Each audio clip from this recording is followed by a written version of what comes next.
읽겠습니다. 하나님 말씀은 욥기서 36장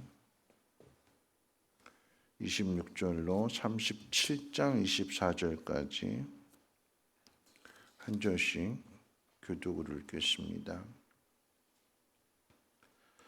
욥기서 36장 26절로 37장 24절까지 한 절씩 교독으로 읽겠습니다. 하나님은 높으시니 우리가 그를 알 수 없고 그의 횟수를 헤아릴 수 없느니라. 그가 물방울을 가늘게 하시며 빗방울이 증발하여 안개가 되게 하시도다. 그것이 구름에서 내려 많은 사람에게 쏟아지느니라. 벽겁이 쌓인 구름과 그의 장막의 우레소리를 누가 능히 깨달으랴. 보라, 그가 번갯불을 자기의 사면에 펼치시며 바다 밑까지 비치시고 이런 것들로 만민을 심판하시며 음식을 풍성하게 주시느니라. 그가 번갯불을 손바닥 안에 넣으시고 그가 번갯불을 명령하사 관역을 치시도다. 그의 우레가 다가오는 풍우를 알려주니 가축들도 그 다가옴을 아느니라. 이로 말미암아 내 마음이 떨며 그 자리에서 흔들렸도다. 하나님의 음성 곧 그의 입에서 나오는 소리를 똑똑히 들으라. 그 소리를 천하에 펼치시며 번갯불을 땅 끝까지 이르게 하시고 그 후에 음성을 바라시며 그의 위엄찬 소리로 천둥을 치시며 그 음성이 들릴 때에 번개를 멈추게 아니하시느니라. 하나님은 놀라운 음성을 내시며 우리가 헤아릴 수 없는 큰 일을 행하시느니라. 눈을 명하여 땅에 내리라 하시며 적은 비와 큰 비도 내리게 명하시느니라. 그가 모든 사람의 손에 표를 주시어 모든 사람이 그가 지으신 것을 알게 하려 하심이라. 그러나 짐승들은 땅 속에 들어가 그 처소에 머무느니라. 폭풍우는 그 묘실에서 나오고 추위는 북풍을 타고 오느니라. 하나님의 입김이 얼음을 얼게 하고 물의 너비를 줄어들게 하느니라. 또한 그는 구름에 습기를 실으시고 그의 번개로 구름을 흩어지게 하시느니라. 그는 감싸고 도시며 그들의 할 일을 조종하시느니라. 그는 땅과 육지 포면에 있는 모든 자들에게 명령하시느니라. 혹은 징계를 위하여 혹은 땅을 위하여 혹은 긍휼을 위하여 그가 이런 일을 생기게 하시느니라. 욥이여 이것을 듣고 가만히 있어서 하나님의 오묘한 일을 깨달으라. 하나님이 이런 것들에 명령하셔서 그 구름의 번개로 번쩍거리게 하시는 것을 그대가 아느냐? 그대는 겹겹이 쌓인 구름과 완전한 지식의 경이로움을 아느냐? 땅이 고요할 때 남풍으로 말미암아 그대의 의복이 따뜻한 까닭을 그대가 아느냐? 그대는 그를 도와 구름장들을 두들겨 넓게 만들어 녹여 부어 만든 거울같이 단단하게 할 수 있겠느냐? 우리가 그에게 할 말을 그대는 우리에게 가르치라. 우리는 아둔하여 아뢰지 못하겠노라. 내가 말하고 싶은 것을 어찌 그에게 고할 수 있으랴? 삼켜지기를 바랄 자가 어디 있으랴? 그런즉 바람이 불어 하늘에 말끔하게 되었을 때 그 밝은 빛을 아무도 볼 수 없느니라. 북쪽에서는 황금 같은 빛이 나오고 하나님께는 두려운 위엄이 있느니라. 전능자를 우리가 찾을 수 없나니 그는 권능이 지극히 크사 정의나 무한한 공의를 굽히지 아니하심이니라. 그러므로 사람들은 그를 경외하고 그는 스스로 지혜롭다 하는 모든 자를 무시하시느니라. 아멘. 우리 오늘 읽은 본문의 말씀은 엘리후의 마지막 권면이기도 하고 욥을 향한 꾸중이기도 하고 또한 변론이기도 합니다. 길고 길었던 욥과 친구들의 변론이 이제 오늘 읽은 이 37장으로 끝이 납니다. 38장에 하나님이 등장하시기 전에 엘리후는 하나님의 창조에 대한 그 내용을 언급하고 있습니다. 엘리후가 이렇게 말하는 그 바탕에는 여전히 인과응보의 원리를 가지고 하나님은 이 모든 것들을 창조하신 분이시다 하면서 이제 최후의 변론으로서 이제 욥의 그 고집을 꺾으려고 하는 의도입니다. 그 욥의 고집이라고 하는 것은 엘리후의 입장에서 앞선 세 친구들이 그렇게 이야기를 해주고 그리고 자기도 그렇게 또 이야기를 하는데 욥이 회개를 안 하게 되니까 고집 부린다라고 하는 거죠. 그러니까 엘리후는 전능하신 하나님만 생각하게 되면 나는 두렵고 떨려서 말이 안 나오는데 넌 왜 그렇게 당당하냐? 넌 왜 그렇게 회개하지 않고 그렇게 고집을 부리느냐? 하나님은 좋으신 분이신데 괜히 너한테 고난을 주시고 괜히 너한테 벌을 주시겠느냐? 죄가 있어서 고난이 온 것이니까 너 빨리 회개하라라고 하는 그런 의미가 되는 거죠. 이 공식이 되는 거예요. 원인과 결과에 대해서 너 죄를 지었으니까 그 죄에 대한 형벌로 고난이 온 거다. 그러니까 빨리 회개하라. 우리가 욥기서 이제 하나님이 등장하시는 38장을 앞에 두고 그 욥기서를 다시 한번 점검해 본다면 여러분 욥기서 시작은 이렇게 시작이 되었습니다. 하나님께서 사단에게 너 욥 보았냐? 물어보셨어요. 너 이렇게 성실한 네가 두루 다니고 다 돌아봤는데 이렇게 성실한 사람, 성실한 인생을 보았냐 하고 사단에게 이제 물으실 때 그러니까 하나님의 의도는 그런 거죠. 그러니까 뒤집어서 이야기하면 사단에게 책망하는 거예요. 욥은 이렇게 성실한데 넌 왜 그 모양이냐? 왜 세상을 다 돌아다니면서 트집거리 잡고 시비 걸고 무너뜨리려고 하고 망가뜨리려고 하고 너 왜 그렇게 돌아다니냐? 너 욥 봤니? 하는 의미로 이야기할 때에 사단이 이제 하나님 앞에 대드는 거죠. 뭐라고 대드냐면 하나님 욥에게 복을 주시니까 그렇지 까닭 없이 욥이 하나님을 경외할까요? 이제 그래서 하나님이 그래 그럼 보상을 내가 끊어 볼까? 상 주는 거 끊어 볼까? 그래서 욥에 대한 그 성실함에 대한 보상으로서의 그 상을 끊었습니다. 그리고 나서 이제 사단의 공격이 시작된 거였어요. 거기에 이제 더하여서 이제 세침과 번거라 가면서 욥의 마음을 괴롭혔고 최후로 이제 오늘 본문에 등장하는 이 엘리후가 확인 사살하듯이 욥을 심하게 나무라게 되는 거죠. 여러분 사단과 하나님과의 그 대결에서 가장 중요한 문제는 욥에게 보상을 주지 않아도 상 주지 않아도 그가 과연 신앙을 지키는가 하는 문제였습니다. 그런데 이 욥에게 고난이 길어지게 되니까 그 고난이 긴 상황 속에서 욥은 단 하나의 해결책을 생각합니다. 지금까지 살펴보았던 내용을 제가 정리해 드리는 거예요. 그 단 하나의 해결책이 뭐냐라고 하면 죽자입니다. 죽자. 죽어버렸으면 좋겠다. 빨리 이 고통을 끝냈으면 좋겠다.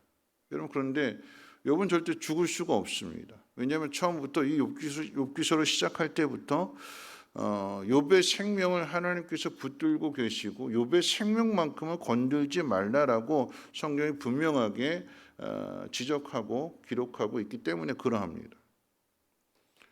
여러분 이 모습 속에서 우리의 모습이 생각나는 거예요. 여러분 이 욥의 이야기도 우리 이야기 똑같습니다. 우리가 살아가면서 고난을 당할 때 여러분 고난 당할 때 힘들 때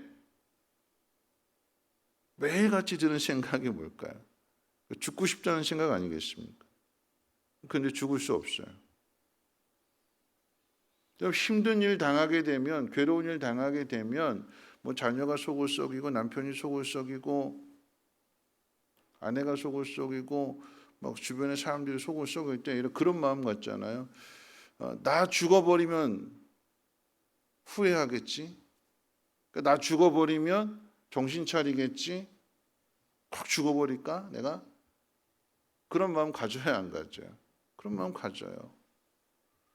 나 죽고 나면 마치 청개구리 이야기처럼 이 엄마가 나 죽고 나면 좀 정신 차렸으면 좀 좋겠다. 그런데 우리는 그렇게 죽을 수가 없대요. 죽어서도 안 되고. 왜냐하면 하나님께서 우리의 인생을 통해서 하나님이 어떤 분이신지를 드러내시기를 원하시는 거예요. 욥의 입장에서 성실한데 의로운데 신앙을 잘 지키고 하나님을 경외하는 삶을 살았는데 그런데 그게 전부는 아니다. 하나님은 이 욥을 이 주어지는 사단의 그 시험을 통해서 더 높은 자리까지 끌어올리기를 원하시는 그 마음을 가지고 이 사단의 이 시험을 허락하신 거예요. 욥에게 잘 했는데도 불구하고 상 주어지는 것이 아니라 고난이 주어지는 이 문제를 하나님께서 허락하시는 것입니다. 이 욥기서의 문제를 푸는 질문 단 두 가지였습니다. 보상이 없어도 믿음을 지킬 수 있는가? 또 한편으로 죽으면 안 된다고 했기 때문에, 죽이면 안 된다고 그랬고 생명만큼은 건드리지 말라고 했기 때문에 마음대로 죽을 수 없는 상황 속에서 믿음을 지킬 수 있는가? 이 두 가지 문제, 보상이 없어도 상 주시지 않아도 잘했는데 선하게 살아왔는데 상이 아니라 고난이 주어져도 믿음을 지키는가? 고난 당하면 죽고 싶은 마음이 드는데 이 고통 빨리 끝냈으면 좋겠다라고 하는 그런 마음이 드는데 그런 상황 속에서도 믿음을 지킬 수 있는가? 이 문제를 하나님이 욥에게 맡기신 거예요. 다시 말하면 사단이 주는 이 시험 속에서 하나님이 어떤 분이신가를, 잘했는데 착하게 살았는데 성실하게 믿음을 지켰는데 상이 아니라 고난이 오게 되고 힘든 일을 겪게 된다 할지라도 하나님은 의로우신 분이다라고 하는 것을 드러내라고, 죽고 싶은 그런 상황 속에서도 죽을 수 없는 그 상황이 주어지게 되었을 때 그 속에서도 어떻게 해요? 하나님이 어떤 분이신가를 드러내라라고 하는 그 문제를 하나님께서 이 욥에게 이 시험을 통해서 맡기신 거죠. 욥기서의 말씀을 통해서 이 사람들은 계속해서 원인과 결과만을 가지고 이야기를 해요. 잘한 것에 대한 보상을 주느냐 주지 않느냐로 하나님을 판단하려고 하고 인간을 판단하려고 합니다.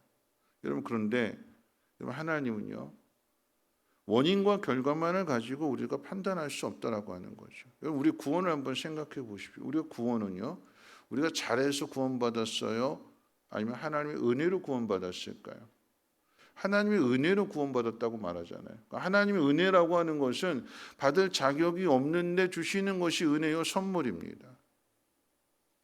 구원은 우리가 공로로 받은 것이 아니에요. 내가 이만큼 업적을 쌓았기 때문에, 착하고 선하게 살았기 때문에 구원을 받은 것이 아니라 다 죽을 수밖에 없는 그런 사람들, 그 속에서 하나님께서 택하시고 구별하시고 건져내시고 하나님의 자녀 삼아 주셨기 때문에, 거기에 예수 그리스도의 생명을 주심으로 인해서 우리를 건져내시는 이 놀라운 은혜를 값없이 하나님께서 주신 거잖아요. 우리가 원인이 있어서 하나님께서 우리를 하나님의 자녀로 삼아주신 것이 아니다라고 하는 것입니다. 여러분, 이것을 잘 가르쳐 주는 것이 예수님의 비유 가운데 있어서 포도원에 그 일꾼들을 부르는 그 주인이 있잖아요. 다 만들어 놓고 이제 이 포도원의 일꾼을 좀 일을 시켜야겠다. 그래가지고 인력 시장에 가가지고 아침 6시 일꾼들 데려오고 9시에 데려오고 3시에 데려오고, 그리고 일 다 끝나가는 마지막 1시간 남겨놓고 오후 5시에 가서도 일꾼을 데려오잖아요. 여러분, 인력 시장에 가서 일꾼 데려올 때에 일 시키는 분은 딱 보면 알죠. 누가 힘쓸 만한 사람인지, 그렇죠? 딱 보고 이 사람이 이 일에 딱 적합한 사람이야. 데리고 와요. 그럼 맨 마지막에 남아 있는 사람은 어떤 사람일까요? 일 못하는 사람, 힘 못 쓰는 사람.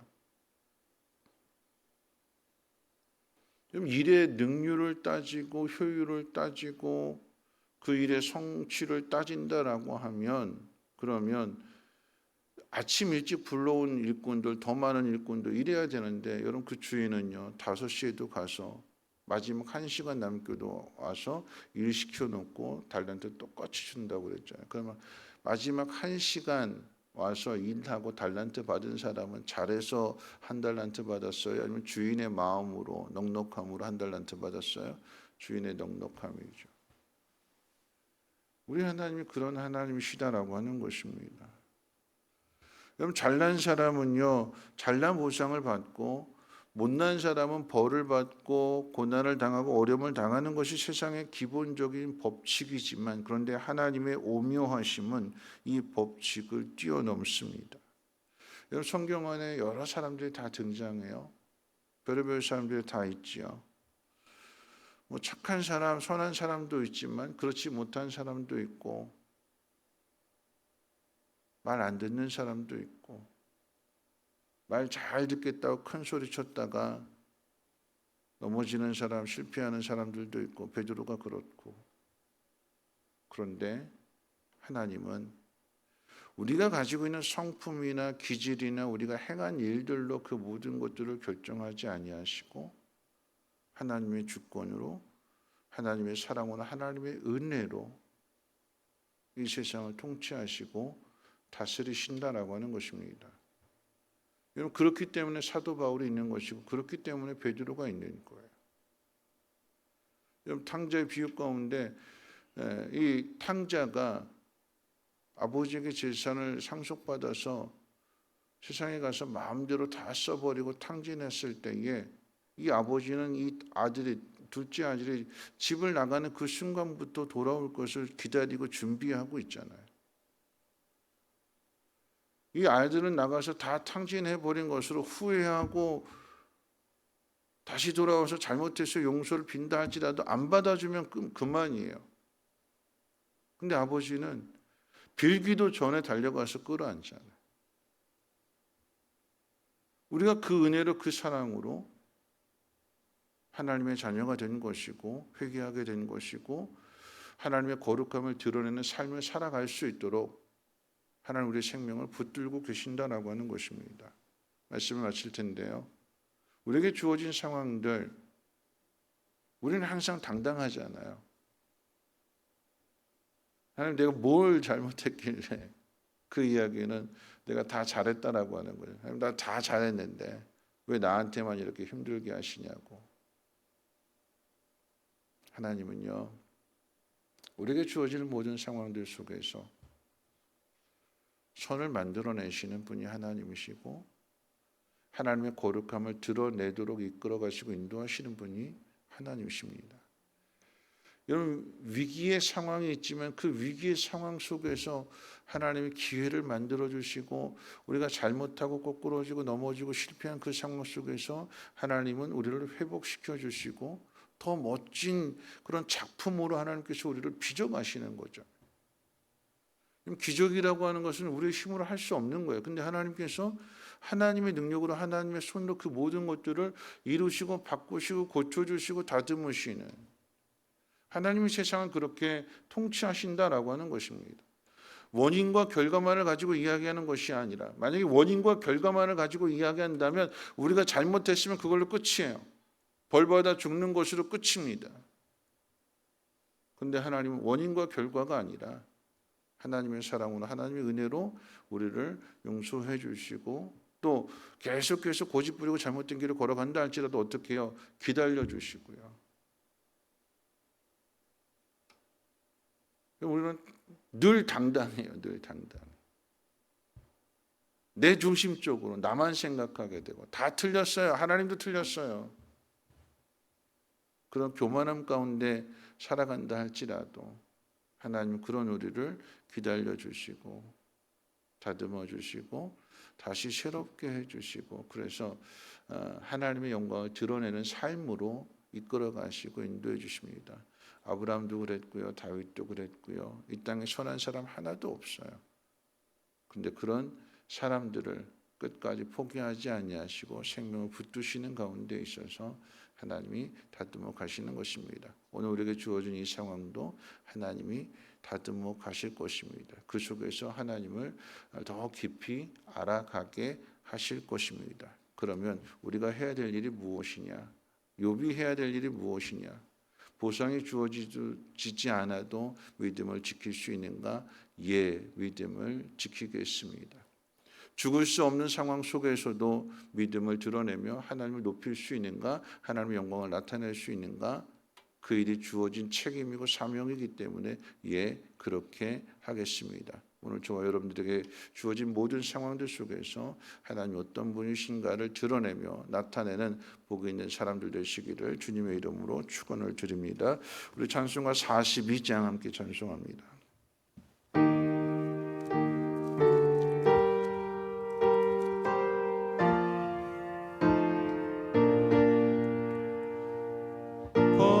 거룩한 주님께 예배를 드리세 무릎을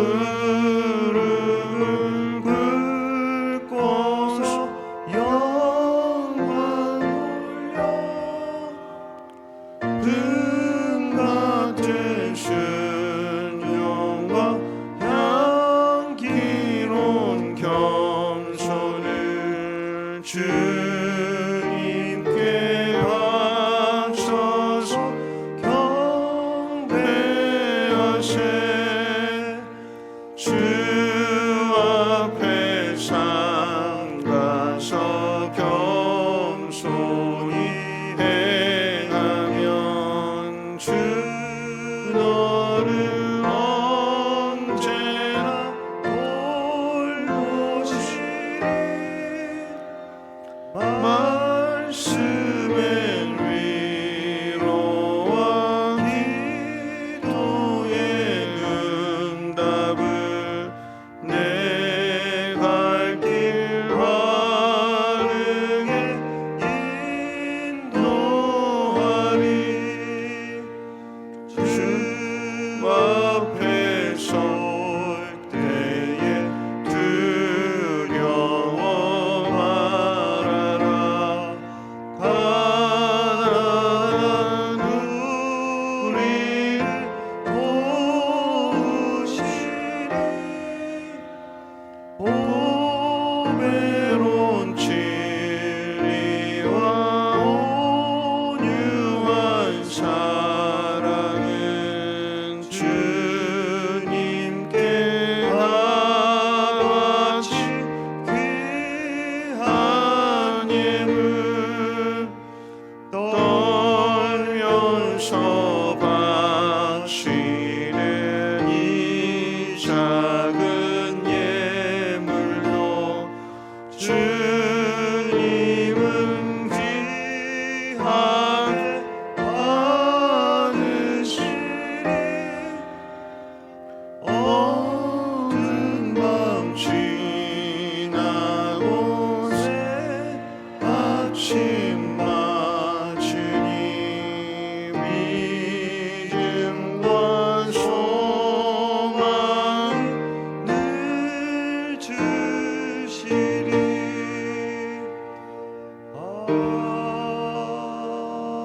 아멘.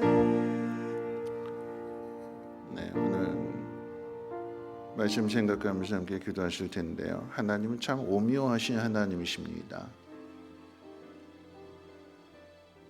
어려운 일들, 힘든 일들을 왜 이렇게 허락하시는가?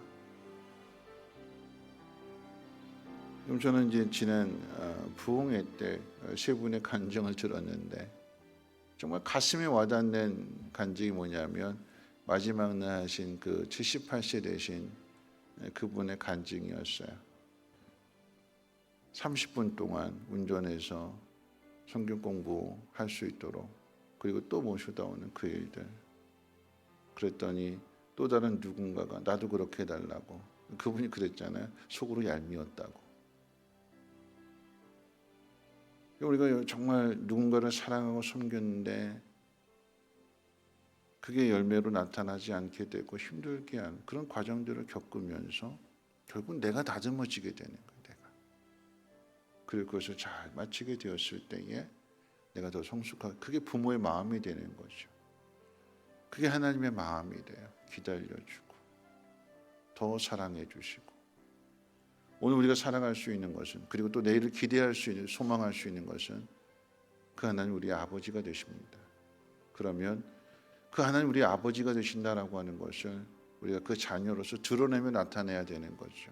또 다른 누군가에게 믿음의 부모가 되어주는 것이고 좋은 목자가 되어주는 것이고 그들을 위해서 기도해 주는 것이고 여러분들 오늘 이 새벽에 여러분의 자녀뿐만 아니라 여러분 주변에 있는 많은 사람들 가슴에 품고 그들이 하나님 앞에 나올 수 있도록, 아니 무엇보다도 내 삶을 통해서 하나님의 그 전능하심을, 하나님의 이 정의와 공의를 드러낼 수 있는 그런데 믿음이 되게 해달라고 우리 함께 통성으로 하나님 앞에 기도합니다. 거룩하신 하나님, 오늘도 하나님 말씀을 듣습니다.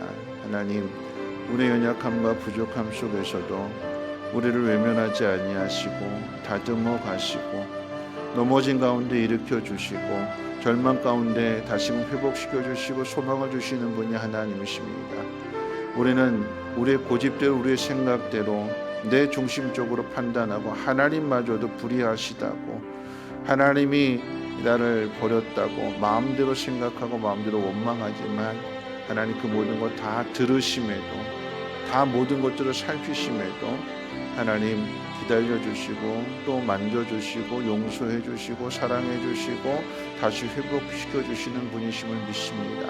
하나님, 이해할 수 없는 상황들 속에서도 믿음을 지켜내게 하시고